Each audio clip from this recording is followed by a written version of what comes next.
of course, like I'm a homer. I'm not going to ignore that. What do they see in this guy? This guy sucks.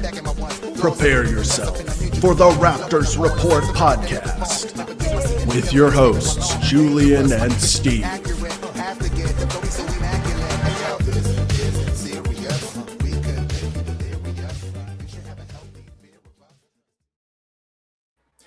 Hello, Raptors fans, and welcome back to the Raptors Report podcast. It is Tuesday, March the 24th, and we are joined today by a special guest, Spencer, aka Spen from Twitter. I'm sure you've seen him around if you follow the Blue Jays and now the Raptors, because he is welcome aboard the Toronto Raptors bandwagon. Officially, I've declared it, so it's true.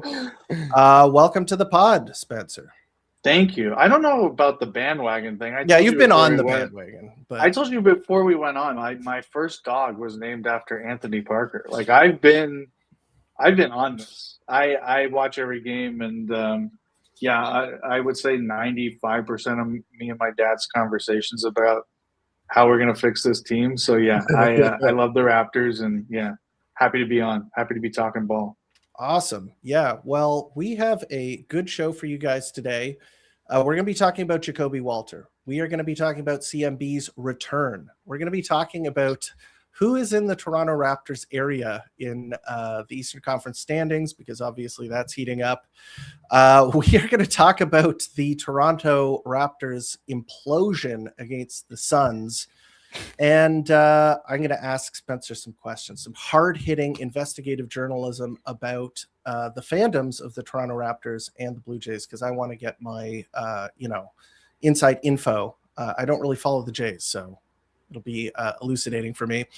We are going to be talking about Jamal Shead and Sandro Mamukelashvili, whether their slumps are over, and then we will be discussing the upcoming schedule. So, guys, what a tumultuous week. We just have seen all shades of the Toronto Raptors. As Spencer was saying before the show, we saw 4 different types of the Toronto Raptors this season. Are you happy? Steve, I'll throw it over to you first. Yeah, I mean, honestly, they're ahead of schedule or where I predicted them to be. If you remember preseason prediction-wise, I was like, they'll be 42-40, maybe get the 7th seed. So we're ahead of that. So can't really complain from what my expectations were from this. Am I happy about how the last week went? That Suns game was damn near unwatchable. Jazz game went as expected. Also damn near unwatchable, but right, for reason.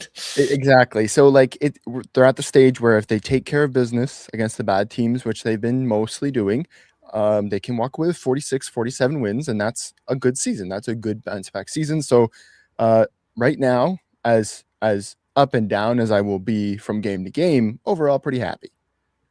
All right. So, Spencer, I need your take on this, because obviously Toronto Raptors fans have had their hair on fire for a while now. On a scale of 1 to 10, like, how bad is this? 10 being the Blue Jays losing the World Series, and 1 being, I don't know, totally walk in the park, no stress. How are you feeling about the season at this point? Honestly, I'm very optimistic. Like, you have to think about where this team was like a year ago from now. Like March last year, trying to lose games, guys not playing. Like, we've gone into we exited the rebuild very quickly, and there was a bunch of questions entering this year, like, how does Darko do when there's actual pressure as a coach? How's this team going to fit together? And I feel like they kind of checked a lot of those boxes early off in the season, and we're winning a lot of games. Now they're kind of post the All-Star break, injuries, all that stuff. I think this road trip has kind of been a good almost microcosm of the entire season, where they've had some late game blowout, blown leads, like the Denver game. They've looked downright terrible, like the Suns game, but ultimately they've beaten teams they're supposed to beat, like Chicago and the Jazz. So I'm feeling pretty confident. I think they're in a good spot, and they're not trying to make up ground. If they stay where they're at, they're in a very good spot. And like Steve said, 45, 46 wins, that's a really good season. Yeah, that is a pretty impressive jump, especially like if you're on the first step, of course, you don't want to peak it at that win total, but like a huge jump up. And I'm just like impressed by some of the younger guys like Jacoby Walter, CMB coming back. Mm-hmm. I feel like those guys have made a big impact, even when, you know, some of the other players weren't performing. Like Jacoby Walter, I think that we can sort of jump into that talking point right now. He showed up in that Suns game. Like he was good in that Suns game. Yeah. The only reasons to watch that game. He scored, double digits for the like second game in a row. He was making threes, something that the Raptors desperately need. It just really feels like he is getting hot at the right time because he really did not hit the ground running and he had to make up some ground.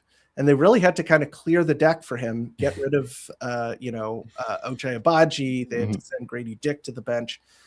What are you liking about Jacoby, Steve? Like, what are you seeing from him and what he's doing on the court? Yeah, I mean, there was from early on in the season, there was like an advanced metrics that pointed to Scotty Barnes was generating some of the highest quality looks in the league out of like almost all players, including guards, but nobody was cashing it. Like the Raptors had like the lowest shot making off of it. And what we saw in the Suns game was Jacoby being able to cash these passes that Scotty was giving him and the chemistry kind of developing there. He's looking like a good long-term piece next to Scotty because it's obvious you need to surround him with shooters and stuff. And Jacoby brings defense, even though I think we all know he needs to put on a little bit of size, but he's a good, one-on-one defender, pretty good help defender, good at chasing around screens. And the big thing is just him hitting these threes. And he's shot like over the last like 10 or 12, he's shooting over 40%. I think post All-Star break, he's either over 40% or close to it. And that's how he was in his rookie season too.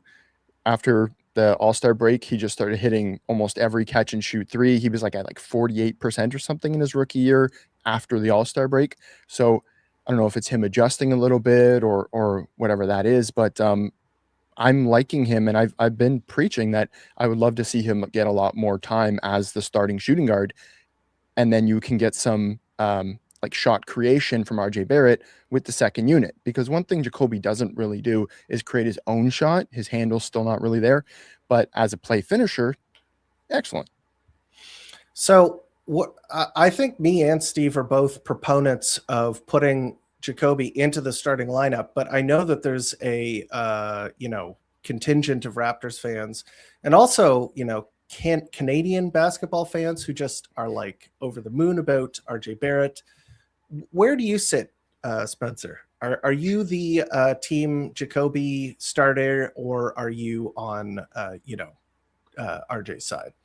I'm team Jacoby bench, and I think that it would be difficult to. Like, I think RJ's been good at like getting through the trade rumors stuff. And he really showed that early on in the year, like pre-injury, that like he was like that guy who can score.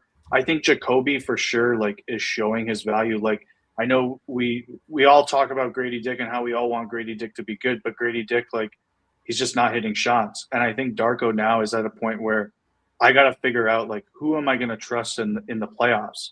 Who are going to be my 8 guys? So I think you are kind of seeing that, CMB or Mamu and Shead and Jacoby are kind of the guys off the bench. And really the difference between Jacoby and Grady right now is Jacoby's hitting a ton of shots that are not only open, but like last night when he had 6 threes, like one of them was a 4-point play. So he's making the tough ones too. So I am team the Raptors need depth, and I think Jacoby's like a great depth piece right now. I could see him potentially playing a lot of important minutes in the fourth quarter, not just with bench units, but with the starters as well. So I think he's streaking at the right time when Darko's trying to figure out these things. That is, it is a huge relief that the Toronto Raptors have a wing who can shoot threes. Like obviously, Brandon Ingram can shoot threes, and he's been pretty good as of late outside of the Suns game. But when you think of a wing, like when you think of players who play on the wing, like there's a place on the floor, which is basically the wing, right? It's just right, on that diagonal away from the basket. And that's the easiest place to shoot. Like that's kind of where you can get the ball very easily and take open shots from that location. So the fact that the Toronto Raptors have like really struggled in that area, like RJ Barrett, his shot goes up and down. But like Grady Dick, Ochai Agbaji was shooting 18% from three.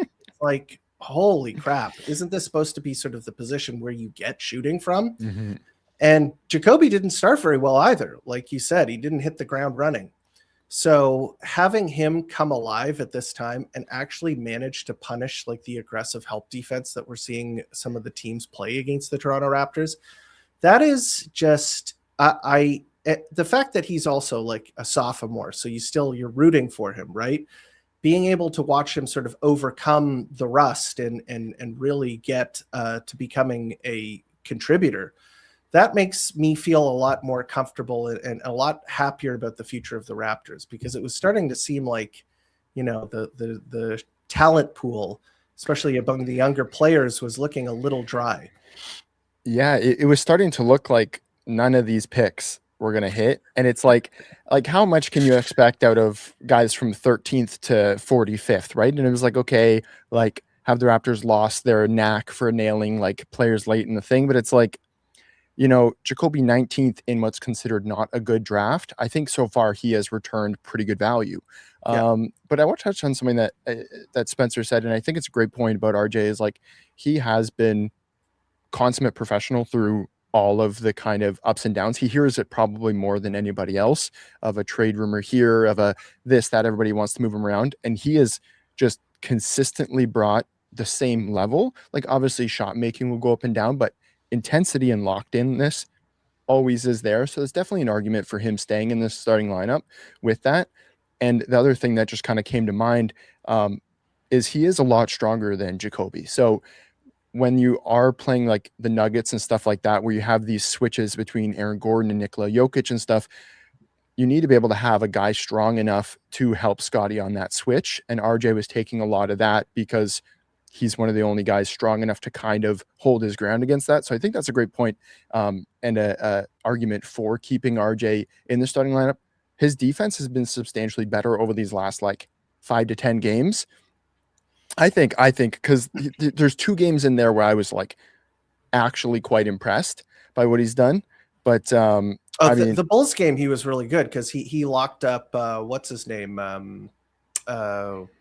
white dude from Australia, Giddy. Yeah. There we go. See, well, if there's somebody on the show who can remember names. Steve and I are just very, very bad at remembering names. But yeah, every time he did a really good job on Giddy, but against the Suns and against the Nuggets, where you have these high-scoring guards that can run off of screens and hit shots, the defense can get ugly. Him on Murray was tough, but everybody on Murray is tough. That's what one of my biggest worries about what the Raptors weren't addressing at the trade deadline was like a real like shutdown wing defender, and they didn't feel the need to make that move and stuff like that. But I was like, everybody you're going to face is going to have dynamic guards who will punish you. You're going to face the Cavs, who now have 2 star guards. And then you've got obviously Knicks, who's going to guard Brunson.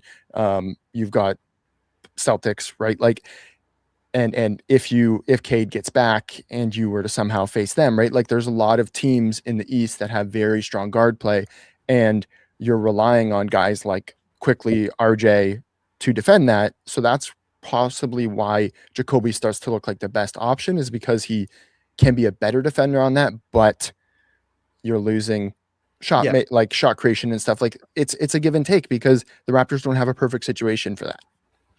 Yeah. And I was thinking about like perimeter defense. And obviously Scotty Barnes is one of the guys that's going to take on that, responsibility is he is going to be guarding the perimeter. But I've also been impressed with Colin Murray-Boyles and his ability to guard the perimeter as well. He is back, obviously. Is he back for good for a while? Like, is that thumb okay? Like, it seemed like they were just down bodies last night, and he just kind of popped out of nowhere. Like, we hadn't heard about it for a while. Well, he's been rehabbing the thumb, and they were saying that he can't grip the ball, but they were saying that he couldn't grip the ball when he was playing. Yeah. They were saying it's like he can't grab the ball very well, but he's like still on the court. It was kind of... He would grab his hand like constantly, and I was like, let this guy rehab. Let him rest, man. His thumb's going to fall off. It's the most obvious surgery after the season. Yeah. Tweet we're going to read. Like, unfortunately, it is. Like, I think it's just going to bug him all year. Yeah. I think so too. Yeah, that is true, because a lot of guys will play through that, hand stuff. Like Jalen Williams played through his thumb being messed up. Kyle Lowry would always play through like his thumb falling off. It seems like it's something that he's still dealing with, but he seemed a lot healthier. I mean, he had 5 blocks in that last game. He rocked last night. He and Scotty have gotten really good. Like, it took Scotty a while to learn the timing on how to get those those insane blocks, but it seems like Colin Murray-Boyles just has that like right off the bat. He can just time it so that he waits for the guard or the ball handler to commit, and then he just appears out of nowhere and erases it. It's beautiful to watch. Like, I'm really excited about the defense that I think this team can play in the playoffs. Like, do you guys see Colin Murray-Boyles maybe playing a bigger role than most rookies in this year's playoff, just based on the defense? What do you think, Spencer? Yeah, I think that his ability, like that switch ability, is really nice. I think that when you saw, like, against, like, the Suns game is almost a throwaway because no one looked good in that game, but you kind of, because they were missing a lot of shooters that night. They didn't have Mark Williams that night. They were playing these super quick, small lineups. Like, Jakob is not suited for those kind of matchups. And I think that you'll face teams where it's like, actually, it makes sense to have like a Scotty and CMB out there. Sure. You're not sacrificing a ton of rebounding, having those guys out there, and they're going to be able to switch it on a bunch of guys if you're playing these small lineups. So 100%, like, I think he's going to play a huge part in the playoffs. And same with Jacoby. Like, I think that anytime you get guys to space out the floor a little bit more and hit shots are going to be important. But CMB for sure, I think it will be a huge experience for him. It'll be like Scotty's first year when he made the playoffs. Like, I think it'll be great for him, and I do see him being a big part of that. And I think that, to build on that, like, one of the things that coaches look for in the playoffs is defense, right? You're thinking about matchups. You're thinking about how you can turn off the water of a certain player. Like, you're thinking, well, we have to stop option A, we have to stop option B. And you're thinking about those kinds of matchups. And I really think that he has that potential to be like a shutdown, maybe not like can't shut down a guard, but if you're talking about like a larger wing, for sure. Yeah, I think you can just put CMB on that guy and they're not going to have a great night. And what you're saying about the rebounding is very true as well. It's just that I'm kind of worried, like, about the offense. Of course, like, he has a good 3-point shooting percentage just based on like super small sample size. But it seems like in the playoffs, they're just going to sit in the paint and dare the Raptors to shoot. But that might be the case even if they don't play CMB. So, yeah. I think you're going to see a lot of zone in the playoffs too, right, guys? Definitely against the Raptors. Yeah, for sure. Yeah, a lot of junk defenses. Yeah. And like, I think like obviously the most currently, given the standings, the most likely opponent is the Cavs, right? So I think CMB getting a lot of run in that series makes a lot of sense. He's good to have in that that Evan Mobley, James Harden switch, that Evan Mobley, Donovan Mitchell switch, right? Because he can actually like step out and guard them. You wouldn't want Yak to be in that switch because he'll get fried by either of them if he has to get switched out on them. And I think he'd actually do a great job guarding Evan Mobley because he can be physical and because he's got good hands. And with a guy like Mobley who has a pretty high handle, you can actually disrupt him and stop him from kind of getting his game off, similar to like how some more stocky defenders can have success against Scotty by getting on his hands. Yeah. I think that's pretty ideal to have against Mobley. Obviously, you're going to have like probably Scotty in a lot of that, but said all year, to have a Scotty 2.0 on your team is amazing, right? To have this kind of guy who is switchable, multi-tooled, stuff like that. Obviously, he doesn't have quite the playmaking and all that stuff. He's behind on that, but in terms of switchability as a defender, everything excellent. So yeah, I totally agree that he's gonna get a lot of run this playoff. So it'd be interesting to see who is in that kind of top 8, top 9 of the rotation. I think that really depends on who's hot and who's cold when it gets there, because and it's all about matchups. Like in some series, there are players who are look like gods, and then they're in the next series you can't play them because of like one weakness, or there's a matchup issue, or they bring something to the table that isn't as necessary against a certain opponent. That kind of thing. So I'm glad he's back. I'm glad he's going to get some games to warm up, to ramp up before the playoffs start, because you don't want to bring this guy in cold. But one thing that I think might actually be like a positive about this is that a lot of rookies, like 82 games is an insane length, even for guys who've been in the league for 10 years. It is a crazy amount of games to play, especially with the schedule being as packed as it is. So the rookie wall is like a super real thing. These college guys do not even come close to playing the same amount of games as the pros do. So like maybe just having him sit right before the playoffs, get his legs under him, sort of be able to stay, in shape and not be completely exhausted before going in. It might be a blessing in disguise. So it's true. There you go. Glass half full. Okay. So what do you guys want to talk about next? Should we talk about get the elephant in the room addressed here with the Suns game? Yeah. Should we tackle that one? Sure. Yeah. Might as well. Okay. So yeah, we're going to get into this one right now because it is kind of the elephant in the room. The Nuggets game was kind of bad. And I have a theory here that playing in the Mile High City, playing really hard, like in the first 3 quarters, they were, giving it to the Nuggets and really taking it to them. And then they faded in the 4th quarter and they were gassed. They were super, super tired. And my theory is that they got so tired that the next game they did not play very well. That's what it looked like. Is this the most insane cope you've ever heard? Or is this a good theory? No, I don't think it is. Okay. I mean, the Suns were on a back-to-back, right? But they had so much more energy, so much more fire, and it seemed like they took the other loss personally, like to the point where they really wanted to stick it against the Raptors because of that close loss. And yeah, like the Raptors did look asleep for the beginning. Like it was pretty clear early on from that game. I was like, they don't have it. They don't got it. They don't. I was like, literally only guys right now are Scotty and Jacoby who are bringing anything. And it got away from them quick, right? So I think that's an interesting theory. Like Joel Embiid hasn't played there in like 7 years. Like he's afraid to play in the Mile High City because he probably knows they never win there. Gassed. Yeah, they never win there. Yep, it's a good home court advantage that they have, right? So I would agree that that's what it looked like. Do you have any other diagnoses about the Suns game? What stuck out to you there? Yeah, I think that the Nuggets one was just, it was a tough loss. But, like, I know that the Raptors fans were like, oh, it's just another blown loss against a good team. But it really did feel like it wasn't like the prototype Raptors blown lead. Like, totally. I remember the one that really sticks out to me was the game at home against Minnesota.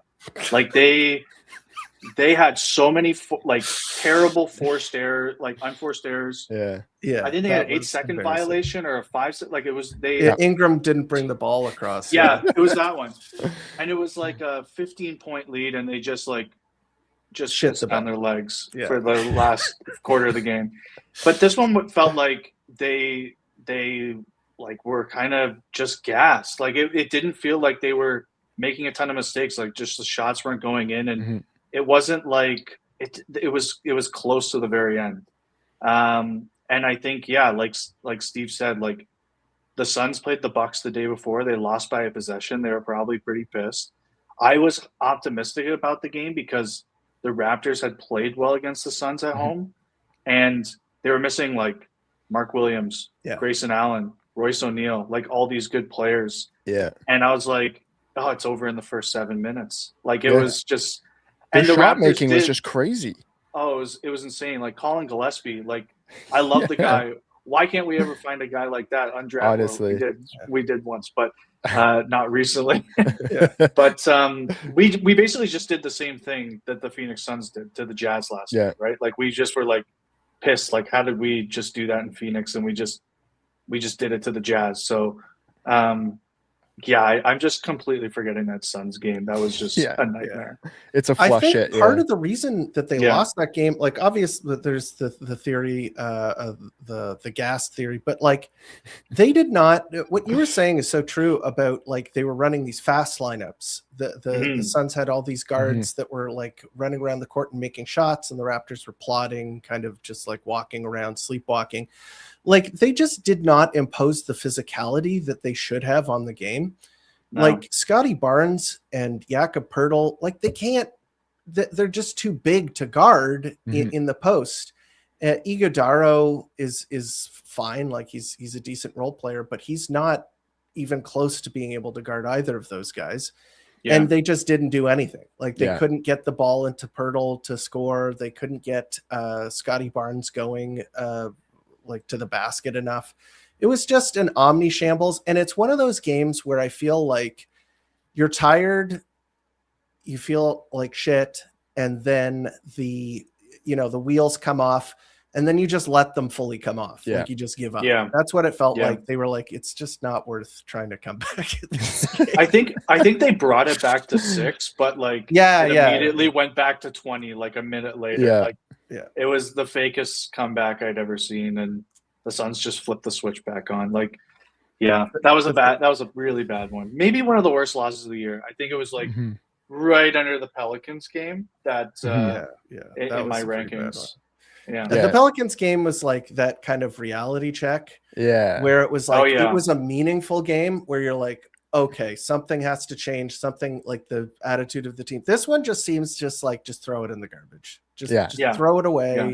Don't think about this one again and just go on with your season, because that's what it's going to be like some nights, 82 games, you're going to lose some bad ones. Look, like that's like not a typical BI game. Like that was the worst he's played all year. And like often their offense was so like uncreative and just stupid. Like they would just get him driving, and then there's 4 Suns jerseys around him, and nobody has cut. Nobody has made themselves open. And then he forces up a shot. He's not looking to pass. He's just looking or Shed is open. Yeah. Like Shed is standing there. He's like just ready to shoot. And I'm ready to clank it. Oh my God. You know what? Our 3-point contest winner, guys. That's right. I know. Can you believe that? Look at this segue, guys. Look at this. There we go. Shead and Mamu slumps. Are they over?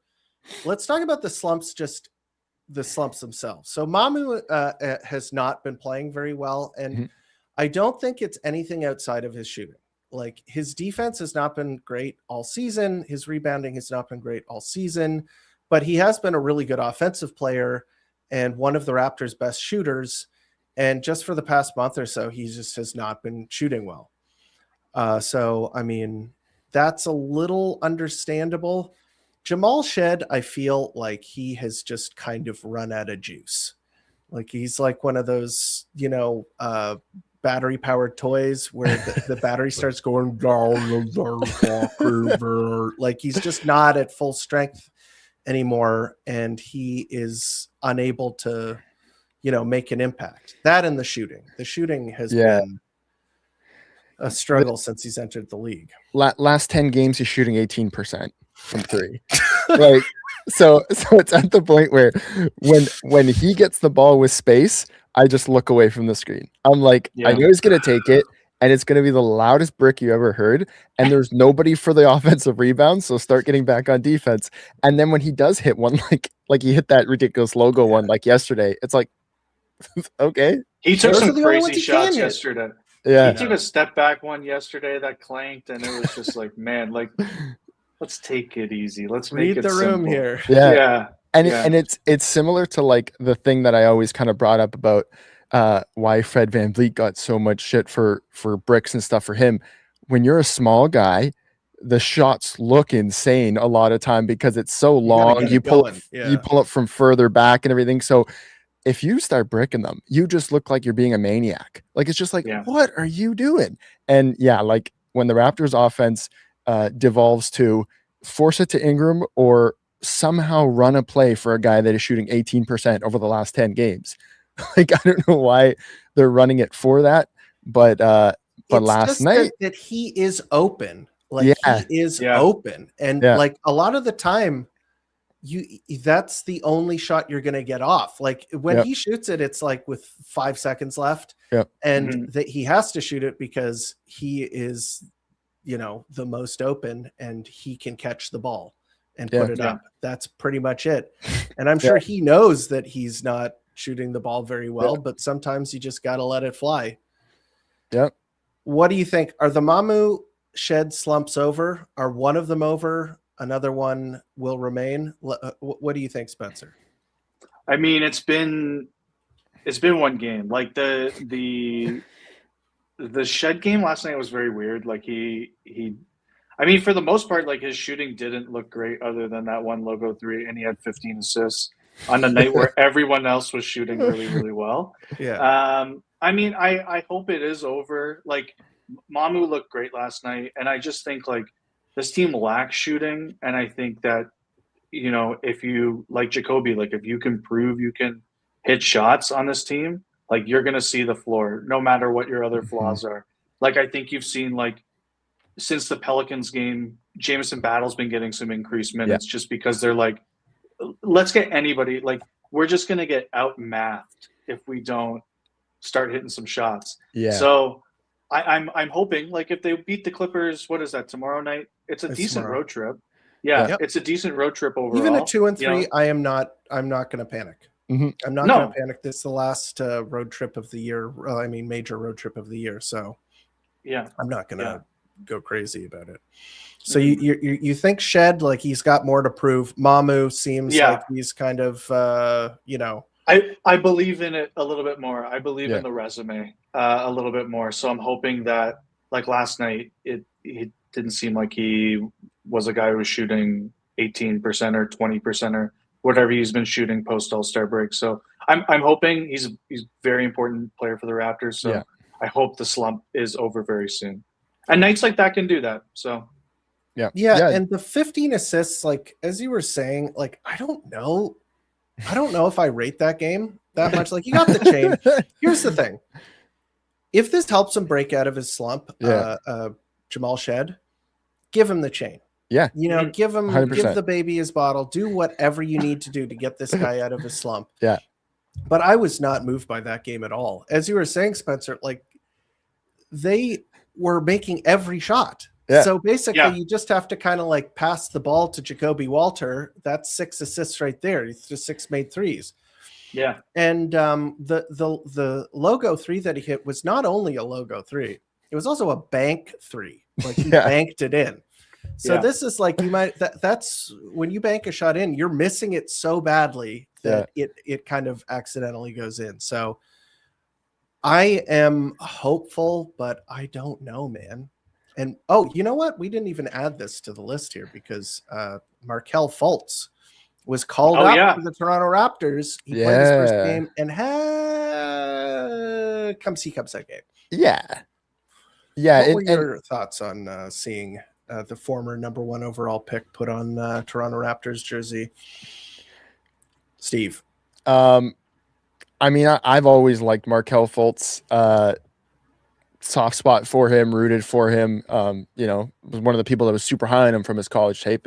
He was an incredible college player. So it's really fun. The Raptors have given so many former top 10 picks attempts, right? Like you'll pull in a Stanley Johnson, you'll pull in like, even they gave like a small summer league shake almost to Jarrett Culver, all these guys who like had some hype and didn't work out and they're giving them a chance, but rarely have they actually advanced up to giving a 10-day, getting a chance. So I'm all for it. He looked, just even by having proper size, he looked more feasible than Jamal did in some stints last night, right? And he had some good chemistry with Colin Murray-Boyles. Love to see that. He's a smart passer. You know, he's got a good handle, still can't shoot. So you're still going to be limited with that. Somebody asked in chat, will he get a long-term deal? I don't anticipate that. I think maybe he'll get another 10-day. Maybe if he impresses, get signed to the end of the season. But I don't anticipate anything long-term with him. Either way, I think it's fun. I think it's interesting that this is how they're using their last roster spot after all this time. We've been kind of speculating what that would be, but I'm for it. It's interesting. There's a small upside chance that you've got it open, so why not? Do you think that this coincides with Shead's struggles at the point? Do you think that they feel like they have to bring in a point like PG3 here, point guard 3, like to back him up just in case in the playoffs it becomes untenable with Shead at the backup point guard? Yeah, I mean, I think so. Like it's very convenient that it was after that horrible Shead game, right? It was like, it's like, were they just waiting and then they saw it and they were like, yeah, sign the paperwork, get this guy up here. It's good to have insurance, and the Raptors' insurance before was Chucky Hepburn, untested, obviously. But there was that small, like, oh, he's going to push him in camp, and then he got injured. So there's never really been that pressure. Like when people were talking preseason about who will have a spot and everything, it was like, Shead is so loved by the front office. This guy has a spot regardless because he's a great teammate, all this stuff. He does dirty work. I get why, but it is good to have the internal competition and the insurance because you've got a guy who has played, you know, he was up and down in his Magic stint, but he's got more experience than Shead, period, right? So it's a bit more of a steady hand, right? Good to see him healthy too. Good to see him healthy too. Like that's like, I think really what's plagued his entire career is just staying on the court. So it was nice to see. I think that like he's lasted longer than Chris Paul. I hope he lasts longer than Bamba. But like, yeah, like I think they had a bunch of injuries. Emmanuel quickly, like kind of a surprise scratch from the Utah game. So I think it added some depth, and I think he's a good guy to have around. So but he looked what we all kind of thought he'd look like, right? Like we kind of know his game at this point. Yeah. But it was nice to see him on the floor. Nice to see him healthy. Yep. And one thing, if I can remember what I was going to say, but you know what? I can't remember what I was going to say, so I'm going to do a very awkward transition here, and we are going to go straight to talking about the Magic, the Heat, and the Hawks, because the Toronto Raptors were bumped unceremoniously out of the playoffs after the Pelicans game. And we were all wringing our hands thinking, oh, the Heat and the Magic, they're veteran teams. They're going to outgrind the Raptors, outlast them. That was the pessimist in all of us. And then, hey, they just showed their true colors and just the inconsistency of their teams and went on a 5-game losing streak. Both teams. And now both of those teams are out of the playoffs, and the Raptors are back in just by treading water. So, but the Hawks, they're actually kind of winning some games here, and they've looked pretty good since they made that big trade that shook up their franchise. What are your thoughts? Like, are any of those teams still like sneakily in the conversation to knock the Raptors off? Do you think the Atlanta Hawks are for real, for example? Well, I think Nickeil Alexander-Walker has looked nuts recently. Yeah, I remember. I don't know if it was 2 weeks ago or a week ago. I watched him have a 40-point game. Like he's just looked crazy. He had a 27-point game last night, I think. Yeah, I think I got the end of that one, but it was like I do think they're a decent team. I think it's kind of fun that it's so tight. Like 44 wins might not kind of get you anything in the East, which is it's kind of been a while since it's been like that. Yeah. But I would say they're kind of I would say the Hawks are the biggest threat of the three teams listed below. They seem like they've really just found something, and I think like if you think back to the beginning of the year when we were all kind of thinking about our Eastern Conference standings, we all kind of had them high. Yeah. We liked a lot of the stuff they did. We think we know they have a good coach. They kind of took the trash out at the trade deadline, I think, and they've kind of found themselves a little bit. Yeah. Yeah, and one of the biggest things for me when I'm looking at a team is like their number one guy. And when the Magic have Franz Wagner, I think they're a good team. I think they're like a really good team, and they've been missing him for a long time now. Yeah, but the Hawks are like one of the only teams that have like a real kind of number one guy, like not a Fugazi one, like or Fugazi, but like what's his name for Banchero? Oh, Banchero. Banchero for the Magic has just not been that kind of player for them. Like they were kind of hoping that he would be like a Jalen Johnson kind of guy, like this kind of do it all forward who can score, who can shoot, who can pass, who can grab rebounds. But Jalen Johnson is the guy who has kind of emerged from the pack there and become the number one type of player that you can actually build a team around and actually, you know, have some success with. So I agree with what you're saying, Spencer. I think that they're kind of the one team that they have to look out for, just based upon like the best player theory, right? Yeah, they've got a tough schedule, right? Like they still have 2 more games against the Celtics, 2 more games against the Cavs. They have the hardest schedule of all of us 4. But if they get a good win out of that, right? Like if they go above expectation on any of those, and like literally they've got a guy who can be an automatic triple-double, and then you've got Nickeil Alexander-Walker who can go for 40. Jonathan Kuminga has been playing pretty good for these like since he's come back after the trade deadline. You know, like they've got a lot to them, and it's basically, I think the ball is still in the Raptors court here. Win the games you're supposed to win and you'll be okay. But if they drop a game, like at this point I would consider you should win that Pelicans game this time. But if they drop this next Pelicans game, which we don't have a reason to believe that they necessarily won't, right? Then it starts to get uncomfortably close. The benefit is you do have the tiebreaker over them. You beat the Hawks 4 times this year, right? So you've got the tiebreaker if you end up the same. That's good.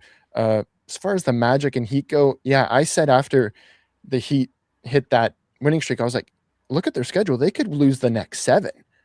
And now their next 2, I think their next 2 are against the Cavs.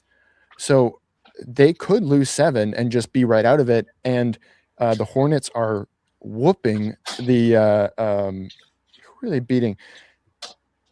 They're playing the Kings tonight? The Kings. They're beating beat the Kings by 44 tonight. So they are steadily jumping into the 7th, 8th spot.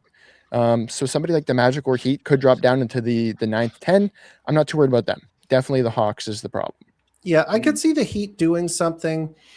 It feels like the Magic are just too hurt. Do you know what I mean? Like they've just got too much injury stuff going on there, and they just brutally lost. Like they just lost 2 brutal games, and brutally. The refs kind of screwed them in 2 different ways in both those games. They missed who the out of bounds was against the Lakers. Yeah, like that was off LeBron or whatever, right?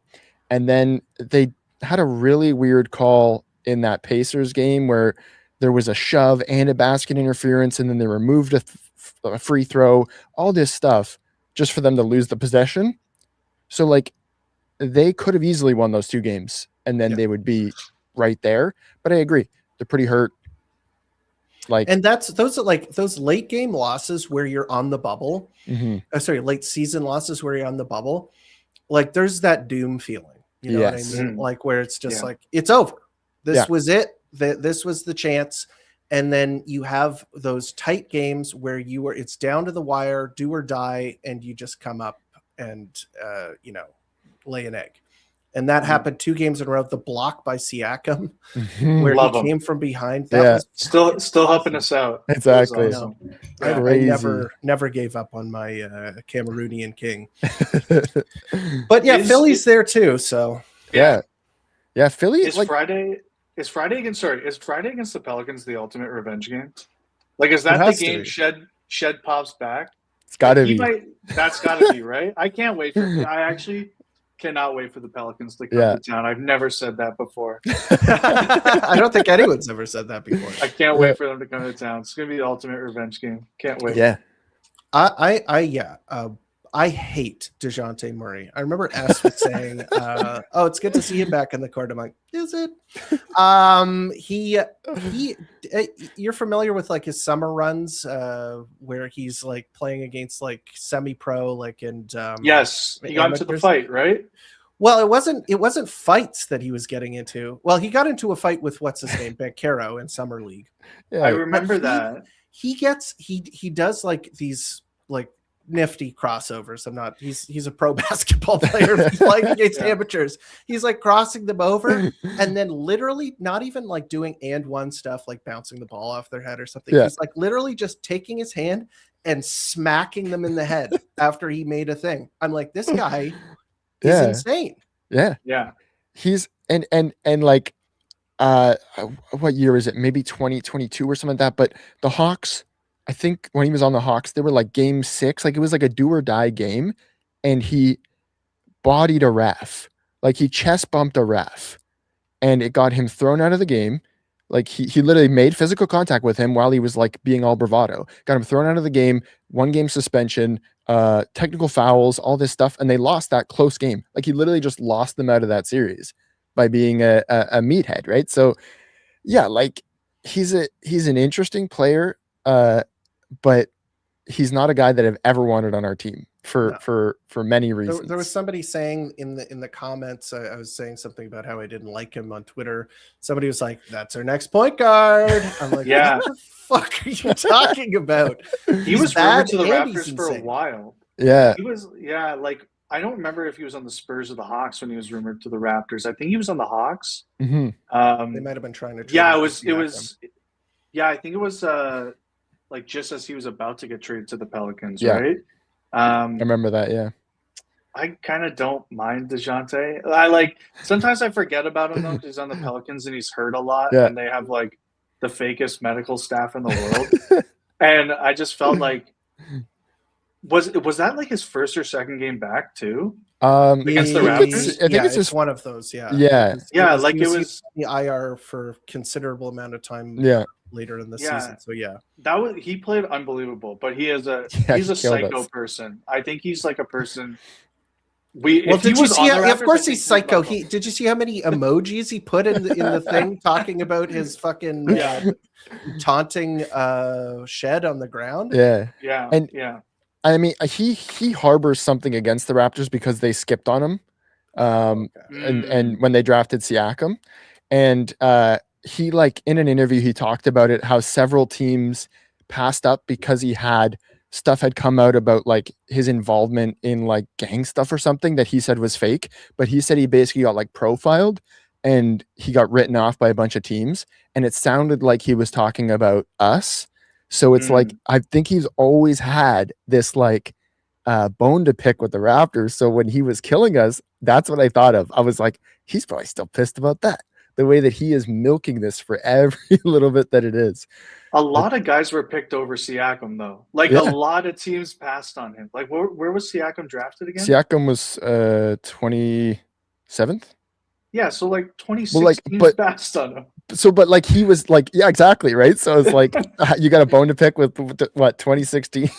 Yeah, and also Siakam is inarguably better than him. Yeah. Oh, like he's seriously like if the Raptors picked somebody garbage, then he'd be like, they should have taken me. But when it's Siakam, it's like the guy is like a multiple-time All-Star, just won Eastern Conference finalist player. Yeah. I don't know what they call it. Finals MVP. It's a new award. It's a new award. The Larry Bird Award or whatever it's called. So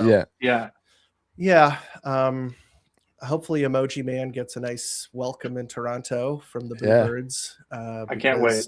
Yeah, he is going to get an earful when he gets into Toronto, no doubt about it. Yeah. Okay, Spencer, I got to put you on the spot here. I got to ask you some questions about the fandoms because this is a fact-finding mission, okay? Many of the people who watch this are probably not as familiar with the Blue Jays, likely. I don't know. At least I am very curious. So the first question is the obvious one. Which fan base is more toxic? The Blue Jays or the Raptors? who is more toxic? It's by far the Raptors. 100%. It's not even close. I think also, I think basketball stats have come a long way. They've come a long way, but there's a stat for everything in baseball. So if you really want to drive your point home, you can find a metric to drive your point home. People with basketball, it's just like vibes. Like, I like this guy. I don't like this guy. And aura is a huge thing in aura. Yeah. And I feel like if you're on the wrong side of a player on Raptors Twitter, it's like a wave. Like, if you like Grady, everyone fucking hates you. Like, yeah. I would say Raptors for sure, by a lot. Okay. I had a question, because I was under the impression, I follow it kind of casually, but Toronto Raptors fans generally are okay with their front office since Masai Ujiri took over, and even Bobby Webster still has some of that magic pixie dust from Masai sprinkled on top of him because he helped win the championship. But it seemed like half of the fan base was just hated Shapiro and Atkins. Where are you at on that? Were they bad, or did they get lucky, or what's the deal with the front office and maybe how it relates to Blue Jays fans? I'm probably the worst person to ask this, because I have and you can go through all the tweets and I still joke about it now, but I have been a Ross and Mark believer since they got to Toronto. I saw you celebrating the extension. And it's just because I think that if you go back and you ask Blue Jays fans what are the worst moves they've made, it's very minor stuff. It's very, very minor stuff, and a lot of the things they dislike the front office for are on the moves that they didn't make, like the Ohtani one. It's okay, well, you're upset about hypotheticals at that point. Yeah. And it's not oh, we know the Blue Jays offered more money and he went to the Dodgers. No, it was very different. It's crazy that they're even getting these meetings with him at all. And I think that's a testament to the front office. And even last year, when the Blue Jays made the World Series, there were still people who had their foot in the ground and were no, this is the players. This is all luck. It's who picked the players? They picked the players. So I'm a bad person to ask. I'm a believer in them. I still believe in them. I think they've done a great job this offseason addressing the holes in the lineup and the holes in the pitching staff. I'm a fan. And I think if they kind of repeat last year and they have another successful year, I think a lot of people will be okay, I get it. Also, one other point. If you're a Blue Jays fan for a long time, people really liked Alex Anthopoulos. Right. Because he kind of brought the Blue Jays to relevance they hadn't had in 25 years. And these were the guys afterwards who replaced him, and they started losing because Alex Anthopoulos actually kind of left he sold the farm, right? Yeah, he left them with kind of nothing. So it was inevitable. So I think people also hold resentment for that as well. Right. But I think they're great. I think they're very good. Okay. Yeah, from what I've seen is they're just they've been aggressive, and that's the number one thing I always want in a front office is don't I would lose my mind if I was a Miami Heat fan and just watching what's his name Sleepy Pat just sit there and do nothing. Just be aggressive. So I've always seeing them pursue these big name players. It's hey, you're in the game. You're making offers, and you can't control whether or not they say yes. You make the best offer you can, and that's all you can do. Yeah, exactly. But actually bringing in players that have not done well, it's there's not a long list in their track record. So I think that you can only judge moves based on the information available at the time. You have no idea. There's so much luck involved. There's so much injury luck. Baseball's really difficult. You kind of look at them and you can kind of justify them at the time and go, oh yeah, that did make sense. So I'm a fan. Okay. Here's a good one. This one is completely subjective. Refs, NBA refs versus MLB umpires. Who's worse? 100% NBA refs. 100% NBA refs. Yeah, I think that like balls and strikes, like I think on a call by call basis, like it can be tough. And I think this year with the automatic strike zone, like the ABS rule, I think that like it's kind of just it's almost like the instant replay in basketball now. Like before that, it sucked, right? Mhm. Like Yeah. they would just miss a call, they'd miss a call. That was it. Yeah. And now I feel like umps, like I've kind of heard, I think it was Max Scherzer who said this. They're kind of out there playing golf. Like they're trying to shoot par. Like they'll miss a call, but they'll also kind of make up for it. And at the end of the day, like they're trying to, I feel like with NBA refs, there's almost so much bias. I feel like Yes. there's bias. Like Yeah. the superstar call, the makeup call, like all these things that we kind of know are happening.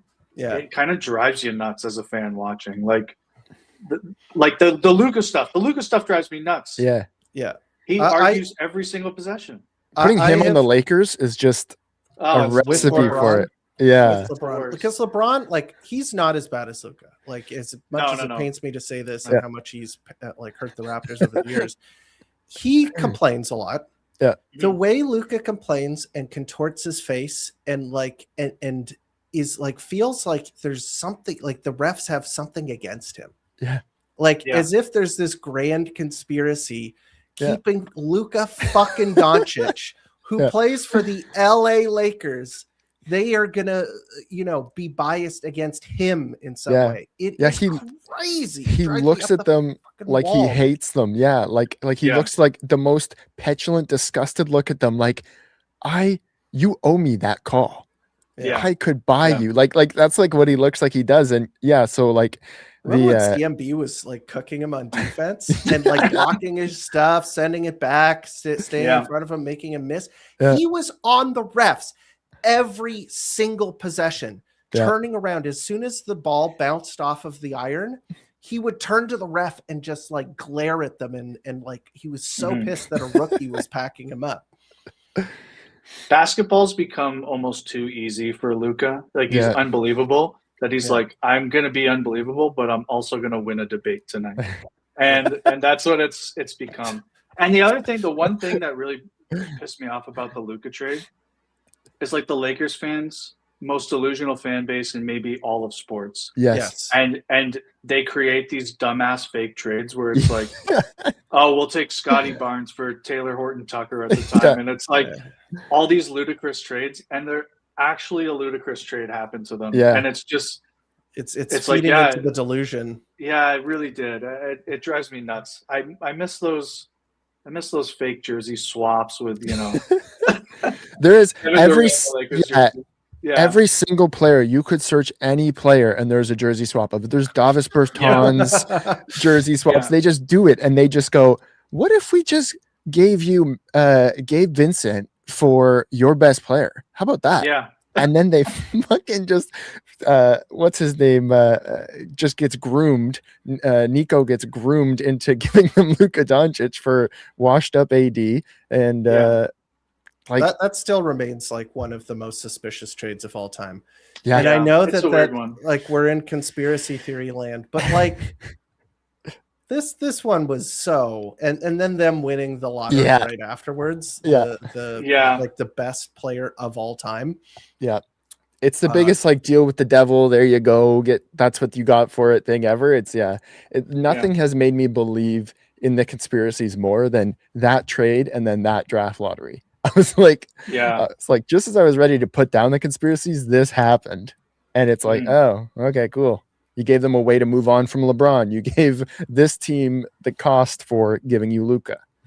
Yeah. And I know that there was like was his name Angel Hernandez, the famous Yeah. umpire who was Yeah. like stole the show. So he was like the MLB equivalent of Scott Foster. Is what you're 100%. saying. Yeah, he was. Where they're But the it's- star of the show. Yeah. And just like, it wasn't like the calls were just like bad. They were also just like confusing. Like, and that's kind of what you get from some Scott Foster games sometimes. Well, remember the game in last season when he made that really controversial call at the end of the game to screw the Raptors over. I think it was in Denver. Yeah. Anyway, yeah. Sorry. I think Angel retired though. Yeah. So I think we're in the clear. I think most of the umps now are good. And there's like there's scorecards. I know the scorecards aren't like super accurate, but they will do the scorecards, which are kind of good. I've seen something like that for NBA refs where they'll show like oh, this ref actually calls more travels than the average ref and stuff like that. Yeah, I've seen that. I don't think that shows like the full picture. It's kind of cool to look at, but I'm like, oh, doesn't mean they're good or bad. Yeah, Or there's the calls one are where it's like correct or incorrect. home bias. Like there's a home bias category where the ref will either be like very biased in favor of the road team or the home team. Then there's like how many fouls they call. Like a lot of them are like very whistle happy. So like they'll figure that out. Mm-hmm. But like I think Scott Foster could probably stay in being a ref for as long as he wants to. Just all the dirt that he has on the league in terms of Tim Donaghy, he could play until he's like 100. That's true. Yeah, it is true. My favorite thing there is Raptors Moments, the YouTuber and Twitter guy. He always just posts the refs like bios, like because they all have to answer these questions, and you'll see like, oh, this guy has the worst taste in movies ever, and he's the guy that's reffing the game, and he just reffed a terrible game. What a surprise! It's like, what do you mean that's his favorite musician? They all love Training Day. Like this is getting into the minds of an authority figure who they're like, you know what, Denzel, he was just holding it down. Like they're seeing things from Denzel's point of view, right? Yeah. So, all right. So I think it's time we're going to take a look at the upcoming schedule as we do, and take a look at some of the games and maybe give some predictions. We always forget what we predicted. It's just always wrong. Probably a good thing. You never want to remember your failures. That's what I always say. So why don't we throw it up on the screen over here and we can take a look at who the Raptors are playing. And as we mentioned earlier, they are playing the Los Angeles Clippers next. And so I think I'd like to be wrong, but I think that they're going to lose that game. I think Kawhi Leonard is just playing. He's like on another level right now. Darius Garland's been playing well. Back. He's awesome. Now they've had some bad losses. Yes. They like lost to the Mavs and stuff, but they've also had some good wins, right? Like who was it that they beat the other day? An actual good team. Wasn't Milwaukee, but it was a while ago. Chicago. They've been Minnesota right now. Minnesota right? and the Knicks. Yeah. So last about a week and a half ago. Yeah. So I guess it depends on which Clippers team we see. And Ingram, quickly, Pirtle, all doubtful. Oh wow, right? They lost to the Pelicans too. Okay, so I don't feel so bad. But Pelicans are sneaky, guys. We should learn this. Look at this. They lost back-to-back games against the Pelicans. Exactly. Yeah, the Pelicans taught us how sneaky they are, and the Pelicans are right in it with the Knicks right now. Like it's like a 6-7 point game. So maybe that's not so bad, but like it all depends on which Clippers team we get, I think. But if all those three guys are out, like if you're missing Ingram, you're missing Yak, and you're missing Quickly, you're relying on a big bench performance, big minutes from Jacoby and stuff. It'll be tough. I would expect that's a loss.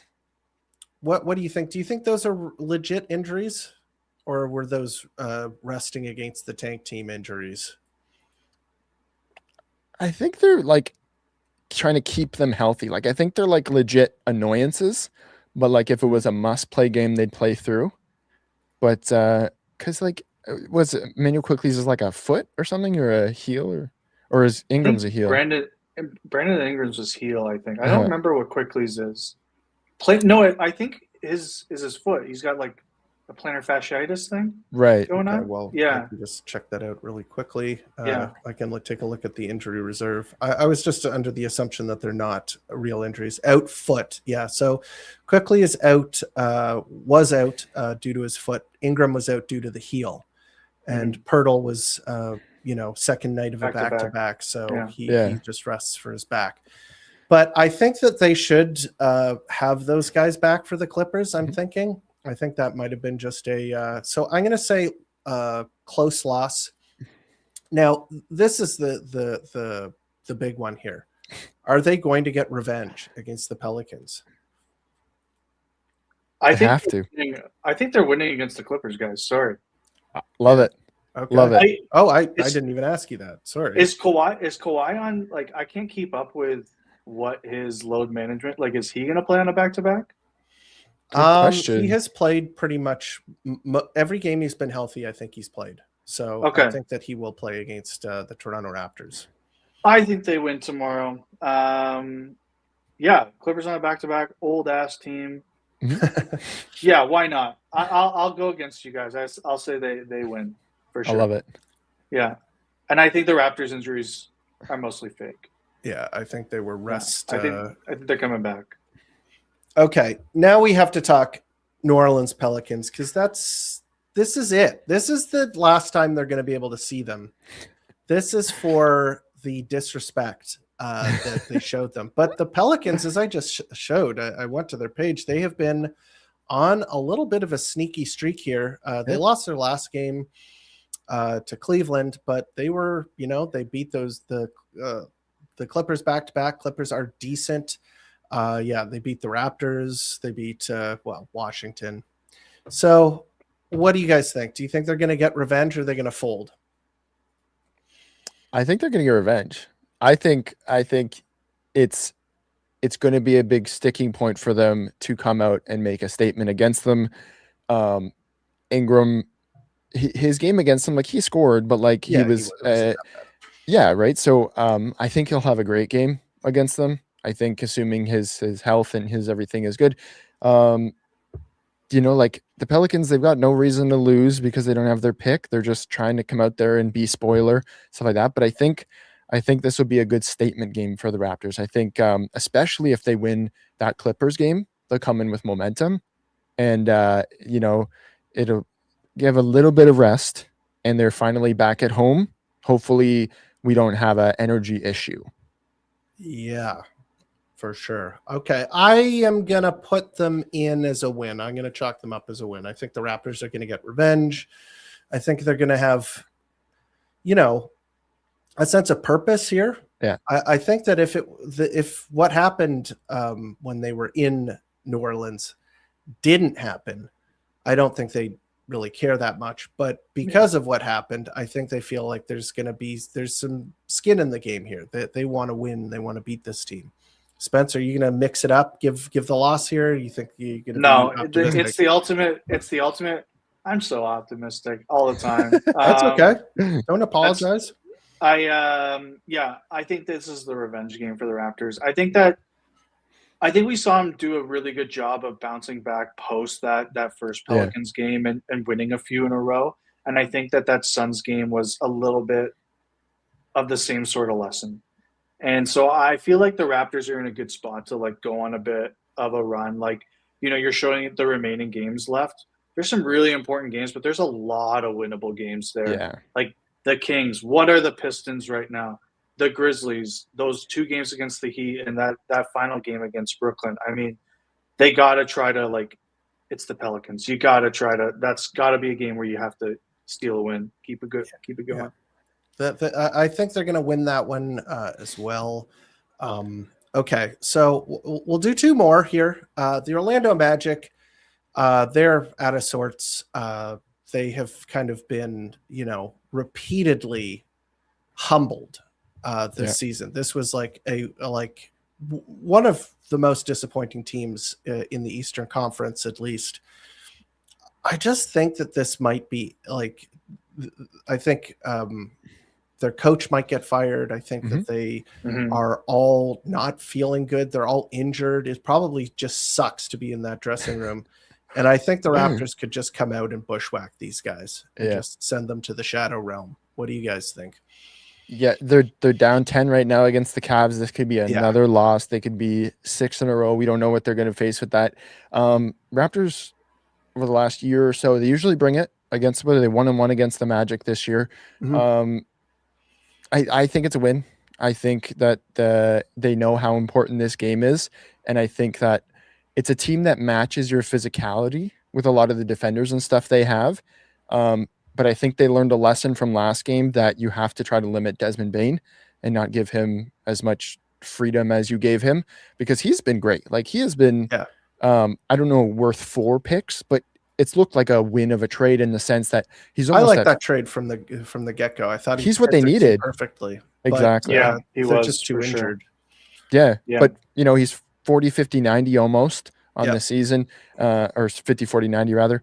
22 points per game. Like, he's the guy I would more so worry about than Banchero, because the Raptors have figured out how to guard him a lot of ways. I think that's an important. I could coach them. Put Scotty Barnes on Paolo Banchero. Yeah, make him settle and just don't send him to the free throw line, and you're good, right? Spencer, what do you think? Yeah, I always feel like I agree with you. Like, I feel like we always kind of match up well against the Magic. Yeah, I feel pretty good against them. And I'm with you. Like, I was a big fan of the Bane trade. Like, this was a team that was desperate for shooting in the offseason. Yeah. They got one of the best, and they really they replaced KCP with Desmond Bane. You would think that's like Huge a smash hit. Yeah. And it just, the injuries have kind of killed them again, and yeah, it's got to be rough being on the Magic right now. But so yeah, I'm feeling at home, some good rest in there, no more road trips. I think that will be a good game, but I think the Raptors will win that one as well. All right, last prediction. Detroit Pistons. Can they beat the Cadeless Pistons in Detroit? I'm going to go ahead. I'm going to go crazy here. I'm going to say they win this game. I don't think I've ever had 3-1. That's very optimistic for me. So I'm going to go with it. I think they're going to beat the Detroit Pistons. I think that they were already a little shallower than some of the other teams, and they were really relying on the creation of Cade Cunningham. And, Danis Jenkins, he had a huge game the other night. Career high. What a pickup for them, eh? I know. Yeah. But is he a guy that I'm afraid of? Not necessarily, right? Like, yeah, I think the Raptors winning that last game against the Pistons proved that they can compete with this team, because they're a pretty shallow team, right? Like, they're very heavily reliant on Cade. And Danis Jenkins is going to be seeing coverage from guys like Scotty. So it's going to be a much harder game for him. I agree. I think that's a win. Okay. All right, Spencer. I don't want to you don't feel you have to go with your heart. No. Okay, I'm going to go with my heart. I'm not going to say the Raptors are going to win out the rest of the season. I think they'll lose this game. I think it'll be a good game, but I think they'll lose it. This is a good spread. We've gotten a lot of different kind of one of us is going to be right, and somebody's going to be wrong. So it'll be interesting. So if you we think lose it's a the loss? next three, if we lose the next three and we beat the Pistons, I'll never tweet again like that. I can't be crazy. I can't say the Raptors are going to go on a 5-game winning streak. It's just the ultimate jinx. I can't do it. Good thinking. Yeah. Little Caesars Arena, really tough place to play. I don't know. I actually think it's going to be a good game, but I'm just going to say that they're going to lose a tight game against the Pistons. All right. Okay. That's all I'm going with. All right, folks. It's a little bit over an hour. Hope you enjoyed the podcast. And Spencer, thank you for joining us. It has been a pleasure. Absolutely. Very easy to, talk with you. You know your stuff. I'll give you that. Why am I just, that sounded so dismissive. I'll give you that. Some things about that. No, but appreciate it, guys. It was awesome being on. Love the show. Love interacting with you guys on the timeline. Followed the account for a very long time. And just good to talk some ball. Yeah. Felt nice. And we're in a good spot. Our team is fun. I like our guys. Just got a few more games we got to win, and we're going to be going to the playoffs. It's going to feel good. There you go. Straight to the playoffs. I am super pumped. Steve, Spencer, and everyone listening, thank you for watching, and we will see you next week. Cheers, everybody. Thanks, guys. Thanks.